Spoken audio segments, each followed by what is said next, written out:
Coordination meeting ఏర్పాటు చేయడం జరిగింది. అది కాకుండా విగ్రహాలు పెట్టే ఆర్గనైజర్స్ తోటి వాళ్ళతో కూడా ఒక సపరేట్ మీటింగ్ కూడా తీసుకోవడం జరిగింది. గత ఏడాదితో కంపేర్ చేస్తే గత ఏడాది సుమారు 3600 విగ్రహాలు మన జిల్లాలో ప్రతిష్ఠించబడ్డాయి. వాటి నిమజ్జనం కూడా పీస్ఫుల్ కంప్లీట్ అయింది. అండ్ మన బాన్స్వాడలో సుమారు 245 విగ్రహాలు గత ఏడాది ఇన్స్టాల్ చేయబడ్డాయి. ఈ ఏడాది కూడా డేటా అన్నీ కూడా క్యాప్చర్ చేస్తూ ఆర్గనైజర్స్కి రిక్వెస్ట్ చేస్తున్నాం. వాళ్ళు రిజిస్ట్రేషన్ చేసుకుని వాళ్ళ విగ్రహాల డీటెయిల్స్ హైట్ కానీ విడ్త్ కానీ అవి స్పెసిఫై చేస్తే దానికి తగ్గ ఏర్పాట్లు చేయడానికి ఇంకా బాగా చేయడానికి మాకు ఆస్కారం ఉంటుంది. సో ఇమర్షన్ డే రోజు ముఖ్యంగా 7వ తారీఖు గ్రహణం వస్తుంది కాబట్టి చాలామంది 6వ తారీఖులోపే ఈ ఇమర్షన్ కంప్లీట్ చేసుకునే అవకాశం ఉంటుంది.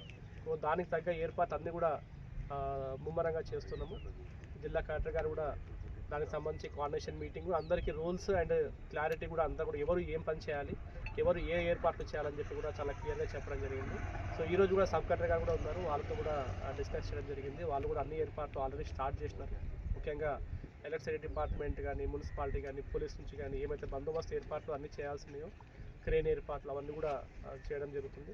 సో ప్రజలకు రిక్వెస్ట్ చేస్తున్నాము, ఈ గత ఏడాది కన్నా కూడా ఈసారి చాలా వైభవంగా చేసుకుందాము. బట్ కొన్ని ప్రికాషన్స్ ఏవైతే ఉన్నాయో అవి ఖచ్చితంగా తీసుకోవాల్సి ఉంటుంది. ముఖ్యంగా ఫైర్ గురించి, ఎలక్ట్రిక్యూషన్ అండ్ ఇక్కడ ఇమర్షన్ పాయింట్ దగ్గర ఏమన్నా యాక్సిడెంట్స్ ప్రివెంట్ చేస్తూ మనం అన్ని ఏర్పాట్లు చేసుకుందాము.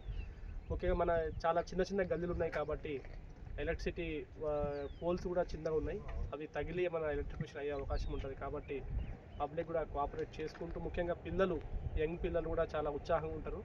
ఆ రోజు కొన్ని జాగ్రత్తలు తీసుకొని ఎటువంటి అవాంఛనీయ సంఘటనలు జరగకుండా ఈ ఉత్సవాలు కూడా చాలా వైభవంగా కంప్లీట్ చేయాలని కోరుకుంటున్నాము.